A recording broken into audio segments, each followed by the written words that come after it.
Nahmaduhu wa nasta'inuhu wa nastaghfiruh wa na'udzu billahi min syururi anfusina wa min sayyiati a'malina. May yahdihillahu fala mudilla lahu wa may yudlil fala hadiya lahu.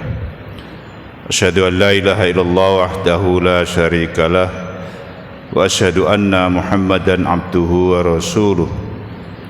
Allahumma salli wa sallim wa barik ala nabiyyina Muhammad wa ala alihi wa sahbihi ajma'in. Amma ba'd. Yang saya hormati jamaah Masjid Syuhada yang dimuliakan oleh Allah Subhanahu wa taala. Puji syukur mari kita panjatkan kehadirat Allah Subhanahu wa taala atas kemurahannya. Pagi ini kita masih dipertemukan Allah dengan bulan suci Ramadan. Mudahan kemurahan Allah ini terus berikan kepada kita, dipertemukan juga di bulan-bulan Ramadan di tahun-tahun yang akan datang nantinya. Salawat dan salam mari senantiasa kita sampaikan kepada junjungan kita Nabiullah Muhammad sallallahu alaihi wasallam beserta keluarganya, sahabat-sahabatnya dan pengikutnya. Mudahan termasuk kita yang hadir di majelis yang mulia ini. Jamaah rahimakumullah, pada kesempatan yang berbahagia ini kita akan menyampaikan satu hal. Bulan Ramadan ini banyak sekali sebutan-sebutannya. Salah satunya adalah Syahrul Quran, bulannya Al-Quran, atau dengan kata lain bulan diturunkannya Al-Quran. Untuk apa Al-Quran itu diturunkan Allah? Kalau kita lihat di Al-Baqarah 185, itu Allah menjelaskan Syahrul Ramadan alladzi unzila fihil Quran hudal linnas wa bayyinatin minal huda wal furqan. Jadi Allah menjelaskan dalam ayat itu bulan Ramadan diturunkannya Al-Quran. Untuk apa? Hudal linnas, sebagai petunjuk bagi manusia, wa bayyinatin minal huda wal furqan, dan petunjuk itu nanti benar-benar mampu menjadikan kita bisa membedakan mana yang hak dan mana yang batil. Itu fungsinya Al-Quran. Kemudian secara umum pemahaman Al-Quran itu ada dua, bisa dijadikan ayat sebagai dasar hukum dan ada lagi yang masih perlu penjelasan, yang sering dengan ayat-ayat muhkamat dan ayat-ayat mutasabihat. Kalau ayat muhkamat itu Bapak Ibu sekali kita baca jelas sekali artinya dan tidak perlu penjelasan lagi. Yang kedua yang namanya ayat-ayat mutasabihat itu kalau kita baca masih perlu takwil, perlu tamsil, perlu tafsir, dan perlu kitab namanya asbabun nuzul. Jadi kalau kita memahami Al-Quran, kalau kita kena ayat-ayat yang muhkamat, mudah sekali itu Bapak Ibu. Contoh ayat-ayat muhkamat yang mudah sekali. Allah mengatakan dalam Quran misalnya, kullu nafsin dha'iqatul maut, setiap yang bernyawa pasti akan mati. Adakah yang protes Pak? Jelas ayat ini, semua manusia makhluk di dunia pasti akan mati, tidak perlu tafsir-tafsir lagi. Nah, itu contoh. Kemudian contoh yang lain ayat-ayat muhkamat. Di dalam Al-Quran itu ada mutlak 4 yang diharamkan. Misalnya kalau kita baca dalam surah Al-Ma'idah ayat yang ke-3, kata Allah, hurrimat alaikumul maitata, Allah mengharamkan bangkai. Saya yakin kita semuanya jelas yang namanya bangkai itu hewan yang asalnya halal, matinya tidak syar'i, tidak dilaksanakan sesuai dengan syariat Islam. Misalnya kita punya piaraan hewan kambing, tiba-tiba lepas di jalanan kan, ditabrak sepeda motor, mati. Maka kambing itu hukumnya bangkai, dan bangkai itu haram sudah. Jangan lagi diakal-akalin. Begitu juga kalau kita menyembelih hewan, kambing, ayam, sapi dan seterusnya yang disembelih itu, jika dua syarat ini tidak terpenuhi, maka hukumnya juga bangkai itu Bapak Ibu. Apa dua syarat itu? Pertama, jalannya pernapasan, yang kedua jalannya makanan. Jadi setiap hewan itu ada dua kerongkongannya Pak, ada kerongkongan, ada jalan. Makanya kalau kita biasa menyembelih hewan, dua ini harus dipegang. Kalau menyembelih ayam enak dipegang itu. Kalau kambing dilus-lus saja itu, sapi juga itu. Dan biasanya kalau mau dipotong itu kepalanya didengakkan gini, itu nampak ke depan Pak. Nah, itu teknis-teknis penyembelihan hewan. Itu kalau kita potong harus dua-duanya putus.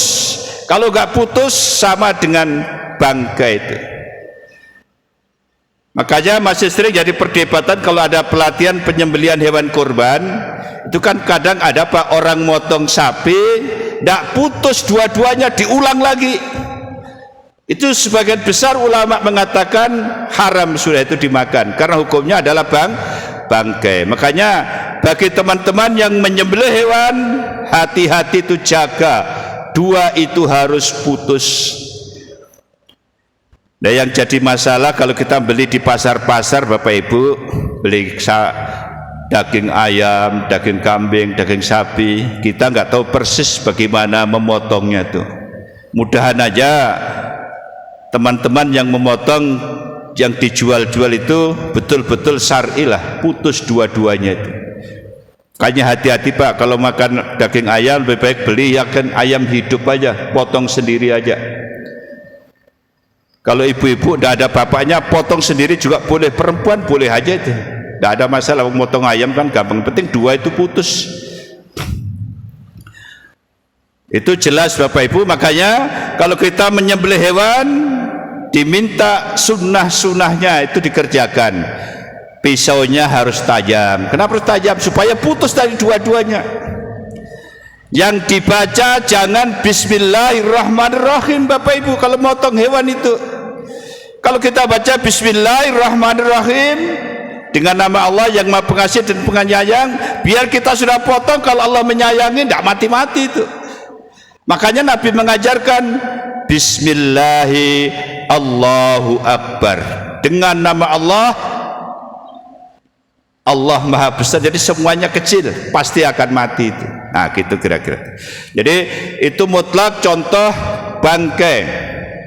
Yang kedua, waddama, dan darah yang dipotong dari hewan sapi maupun kambing atau ayam.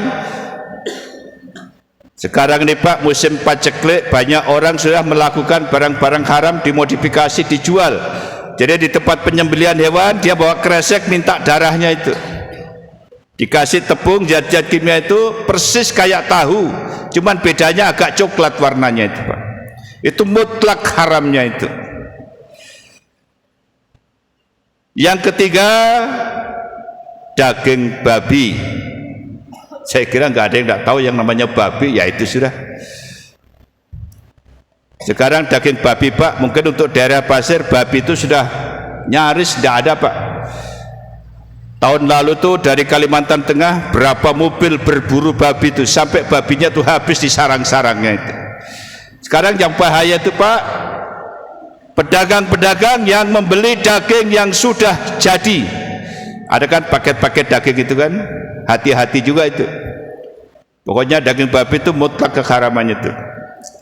Dan yang keempat, hewan yang disembelih tidak untuk Allah, bukan karena Allah. Misalnya untuk persembahan.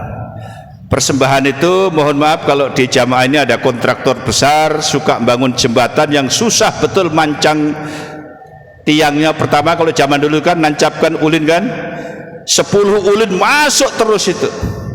Datanglah dia ke tempat orang tua, bilang orang tua, ikam kada bisa itu mancang itu, kecuali ikam potongkan kambing, setiap satu tiang 1 ekor kambing, kepalanya ditanam di situ, dagingnya dimakan, maka hukumnya daging itu hewan yang disembelih bukan karena Allah, karena mengikuti persembahan. Itu kalau di dunia kontraktor, Pak. Kalau kita dulu waktu membuka hutan sama juga, kita buka hutan malamnya banyak yang kesurupan, ngomel-ngomel dan seterusnya. Panggillah orang tua. Zaman dulu orang tua itu, tanda petik lah orang tua itu, disarankan besok cari kambing yang warnanya hitam 4 ekor, semua dipotong, kepalanya ditanam di situ, badannya dimakan rame-rame. Sama aja itu, Pak. Kemudian dulu zaman sekolah kita masih baru-baru, Pak, sering ada anak sekolah itu kalau hari Senin upacara siup, pramuka siup, sama juga panggilkan orang tua, sama juga disuruh cari kambing warnanya putih dari atas sampai bawah, dipotong supaya tidak diganggu lagi oleh iblis dan seterusnya dan seterusnya. Jadi itu ayat-ayat yang sudah jelas keharamannya, dan mungkin kita nggak perlu penjelasan tafsir yang bertele-tele, Pak. Kemudian yang jelas-jelas lagi yang lain, masalah kematian. Allah kan menjelaskan, idza jaa ajaluhum falyastakhiruna sa'atan wa la yastaqdimun. Apabila ajal itu tiba, idza jaa ajaluhum, ajal itu tiba, falyastakhiruna, tidak bisa ada orang yang mengganggu gugat, baik itu mempercepat maupun memperlambat. Walaupun sekarang di dunia medis ada katanya orang mati diperlambat, sebetulnya nggak diperlambat, itu hanya jantungnya aja dimain-mainkan supaya kelihatannya masih hidup padahal sudah mati. Mohon maaf, Pak, orang yang duitnya banyak itu bisa tidak mati-mati, di rumah sakit sudah nggak ada apa-apanya, sebulan kelihatannya di layar tuh masih garis, padahal itu hanya alat yang bisa menggerak-gerakkan jantungnya supaya kelihatan masih hidup, padahal dia sudah mati. Kita punya pengalaman, Pak, insya Allah nggak hoax itu. Waktu anak kita di rumah sakit sudah berapa hari sama kondisinya, kita tanya sebetulnya dia ini masih ada nafasnya enggak. Jadi bilang dokter, mohon maaf, Pak, kalau ini dibuka, alat ini dilepas, sudah enggak ada, Pak. Tapi kita perlu kesepakatan, kalau Bapak setuju kita buka, insya Allah hari ini juga bisa dibawa pulang anak Bapak. Dan itu betul-betul, Pak, penjelasan yang sangat panjang sekali itu. Dikasih contoh-contoh pejabat-pejabat yang karena yang ditunggu banyak, enggak dimati-matiin, enggak dicabut-cabut alatnya itu. Tapi kita percaya yang namanya mati itu pasti, enggak bisa diatur. Itu kan kalau di dunia yang sudah maju. Kalau kita di kampung-kampung itu, Pak, biar diapa-apain yang namanya mati pasti mati itu. Itu contoh ayat-ayat yang jelas. Kemudian contoh lagi yang jelas yang lain masih masalah kematian dalam surah Yasin. Al-yawma nahtimu ala afwahihim wa tukallimuna aydihim wa tashhadu arjuluhum bima kanu yaksibun. Ayat itu menjelaskan kepada kita suatu hari nanti manusia akan ditutup mulutnya, yang berbicara kedua tangannya, yang menjadi saksi kedua kakinya. Kita ini Bapak Ibu pasti akan mengalami itu. Kapan mulainya mulut ditutup? Ya sejak nyawa itu ditarik. Makanya kalau orang sudah mati, kita yang hidup ini diwajibkan, terutama ahli warisnya itu, pertama menutup matanya dan mulutnya, karena ayatnya jelas, al-yauma nahtimu, sudah waktunya mulut itu ditutup. Kalau ada mulutnya orang mati nggak mau ditutup, paksa kasih lakban, tapi rasanya belum pernah kita jumpai kalau sudah mati ditutup, mau aja itu, nggak mau juga, makanya diikat sama sorban lah. Makanya tolong Bapak Ibu ini di rumah punya sorban kecil lah, siapa tahu nanti mulutnya menganga waktu mati, itulah dipakai ngikat. Makanya kalau teman tidak paham itu bisik-bisik tuh, banyak Pak, gaya betul itu jenazah itu udah mati aja pakai sorban dia. Saya bilang itu bukan bergaya, mulutnya tidak mau nutup, maka diikat dulu. Kira-kira 5 menit, 10 menit insya Allah menutup itu. Jangan seperti anak yang nggak berbakti pada orang tua, udah orang tuanya mati, mulutnya nggak mau nutup, diikat Pak sama ban bekas karet itu, ban di bengkel-bengkel itu. Keterlaluan juga itu. Kita ini jadi anak, Bu, ya yang menghormati orang tua terakhir itu yang bagus lah. Jangan pakai karet ban, jangan pakai tali rafia, kayak ayam aja jadinya. Nah, itu jelas Pak, nggak perlu penjelasan lagi tuh. Karena itu sudah kita lakukan di masa hidup, kita lihat aja. Ada yang tidak percaya, betulkah Pak nanti tangan berbicara? Silakan. Banyak penjelasan di kuburan itu nanti yang berbicara kedua tangan kita, yang menjadi saksi kedua kaki kita. Kalau membaca hadis-hadis ada juga, tapi saya kira menurut saya itu termasuk jelas itu. Jelas dan bisa dijadikan kaidah hukum. Makanya orang tua dulu kita nasihati, hati-hati nak ya, mulutmu dijaga, karena nanti kalau sudah akhir hidupmu akan begini-begini. Itu orang tua dulu. Jaga juga tanganmu yang baik-baik, karena tanganmu nanti akan mempertanggungjawabkan semua yang kau perbuatkan selama hidup ini. Hati-hati kakimu, jangan halaman orang kau injak-injak, orang lain kau sakiti dengan kakimu, dan seterusnya dan seterusnya. Banyak nasihat orang tua kita yang berkaitan dengan ayat itu. Kita saja sekarang jarang menasihati anak-anak dengan gitu, karena banyak dibantah sama anak-anak. Itu hoax aja Pak, gara-gara ada istilah hoax itu, jelaskan yang begitu, bilang anak-anak hoax juga itu. Nah kemudian yang kedua, ada ayat-ayat yang perlu tafsir Pak. Misalnya kita baca ayat kursi kan, wasi'a kursiyyuhus samawati wal ard. Kursinya Allah itu luasnya antara langit dan bumi. Bapak Ibu kalau ditanya luas ya kursinya Allah itu perlu tafsir, perlu kitab namanya Asbabun Nuzul. Kalau sekilas kita baca, kekuasaan Allah itu semua langit dan bumi ini diibaratkan seperti satu benda namanya kursi. Gara-gara ada kalimat kursi ini, banyak orang kreatif, mebler, bikin kursi macam-macam itu, sehingga ahli tafsir juga mengatakan ayat kursi. Sehingga negara juga berebut kemarin, rebutan cari kursi. Mohon maaf, yang di DPR kemarin kan rebutan cari kursi itu, kursinya dibatasi lagi. Kalau mau kursi tidak terbatas di masjid Pak, kursinya tidak terbatas tempatnya sampai surga nanti. Nah, ini contoh ayat-ayat perlu penjelasan. Seperti misalnya dalam surah Yasin lagi, wasyamsu tajri li mustaqarril laha dzalika taqdirul azizil alim. Matahari itu berputar, wasyamsu tajri li mustaqarril laha, dan menjadi pusat perputaran semua planet yang ada di bumi ini. Gara-gara mutar itu Pak, kemarin awal puasa berbeda. Nah itu perlu tafsir, perlu penjelasan.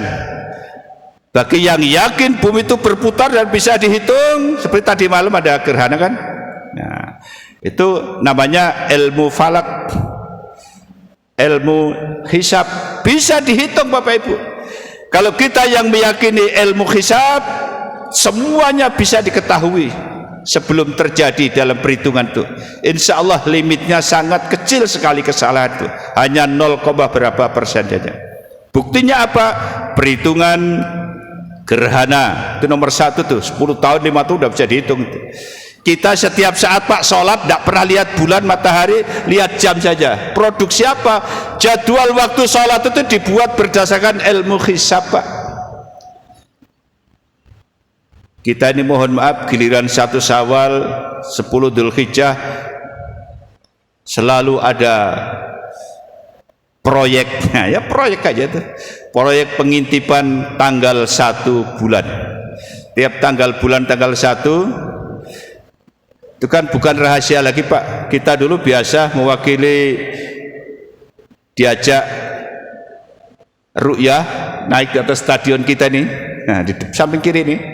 naik ya seumur-umur tidak bakal kelihatan Pak. Karena yang kita lihat itu mesti gunung di Batu Kajang, lepas itu gunung di Halat sana, gunung Halat itu. Tapi yang namanya negara tetap dijadikan pusat sentral untuk pengamatan. Rasanya saya sudah lebih 35 tahun di pasir ini tidak pernah lihat di situ. Setiap bikin laporan tidak bisa dilihat, belum bisa dilihat. Tanda tangan semua, kurang lebih ada berapa orang. Mohon maaf kita ke sana tuh Pak, dapat transport itu. Padahal maturan perjalanan kita kalau dalam Grogol ini kecil, tapi itu karena itu proyek ngintip tadi itu Pak. Nah, ini perlu juga penjelasan-penjelasan itu. Makanya orang Islam seluruh dunia sekarang berjuang bagaimana membuat kalender Hijriah ini secara global.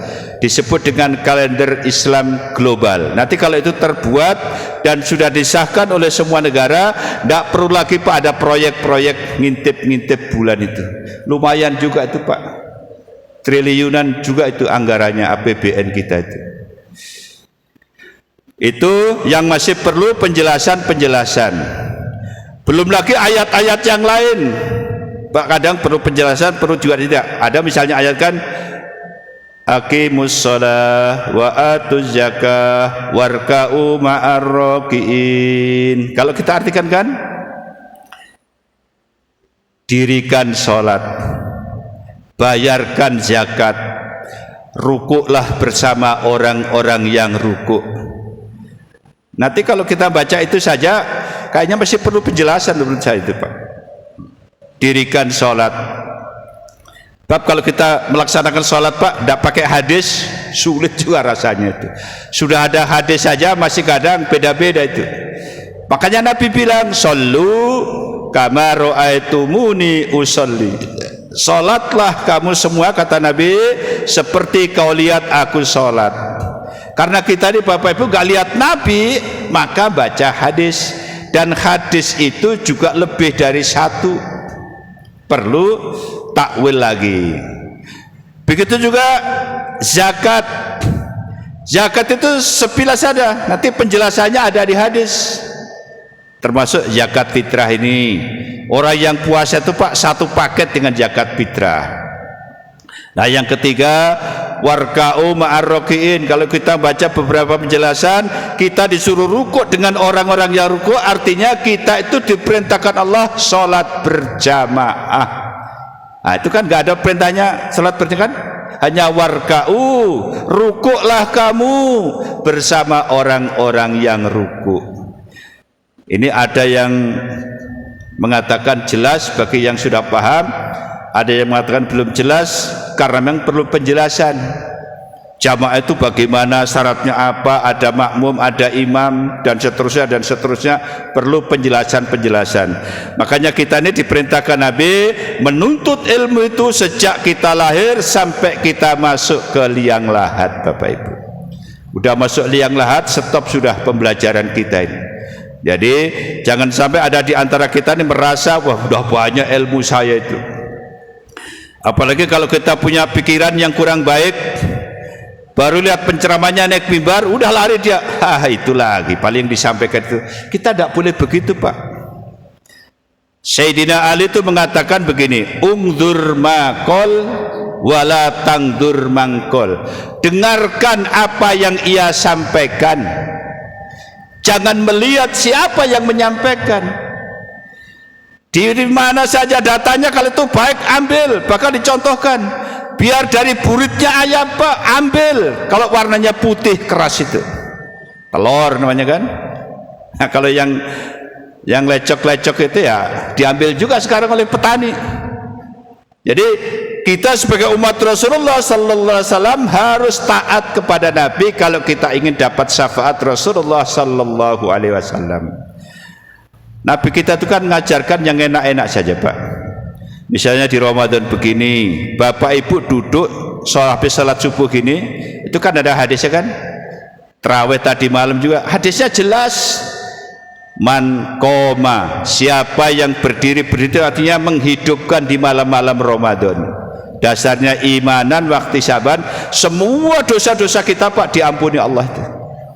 Bapak Ibu yang bertahan di masjid ini, insya Allah semua dosa-dosanya diampuni Allah. Syaratnya dua saja. kita karena Allah dan mengharapkan ridho dari Allah. Itu Nabi yang ngomong itu.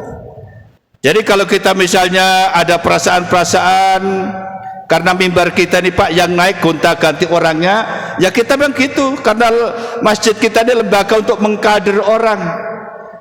Ada orang tidak pernah naik mimbar, dilatih naik sini. Kalau kira-kira bagus, lanjut. Kalau kira-kira tidak bagus, dia bilang, Pak nanti saya jangan dipasang lagi Pak ya. Tidak apa-apa.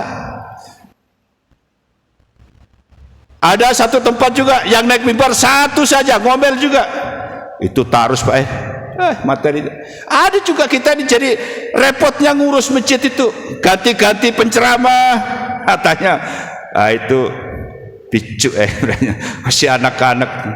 Ada yang tidak ganti-ganti, protes juga. Jadi maunya gimana? Coba malaikat Jibril turun, yang ceramah malaikat Jibril itu. Cuman malaikat Jibril itu terakhir nemani Nabi saat Ramadan gini Pak, baca Quran. Itu tadi kembali bulannya Quran itu karena Nabi dikatakan dalam hadis itu sangat loyal dengan malaikat Jibril. Setiap malam Pak tadarus dengan malaikat Jibril itu. Andai kata kita didatangi Jibril, sanggup gak Pak setiap malam tadarus Al-Quran? Ayo, kalau ada yang mau berteman sama Jibril silahkan. Pas nanti datang betulan, tidak main-main malaikat itu Bapak Ibu, makhluk Allah yang gaib bisa datang dan mengajarkan kita. Makanya kita nggak usah didatangi malaikat Jibril lah, baca sendiri aja Quran itu. Di masjid ini kanan kiri ada Quran, ada terjemahannya, pelajari pelan-pelan Pak. Bahkan ada sebagian yang warna-warni itu ada ditulis asbabun nuzul, sebab turunnya ayat ini ada. Tidak apa-apa, pelan-pelan bawa belajar itu. Nanti kalau kurang paham boleh tanya sama yang ahlinya, supaya nggak salah-salah baca. Karena ada baca ayat itu berbahaya Pak. Ini dipakai teman-teman muslim yang diangkat menjadi pendeta Pak, pakai ayat ini. Fawailul lil musallin. Itu satu ayat Pak. Celakalah bagi orang-orang yang sholat. Itu artinya Pak.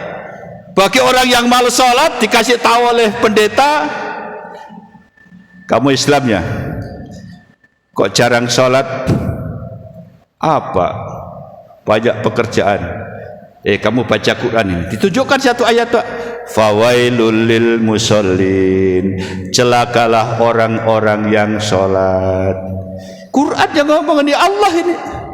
Makanya saya keluar menjadi pendeta nih, karena dikatakan Allah orang yang sholat itu celaka. Betul Pak, ayat itu baca dalam surat Al-Ma'un itu.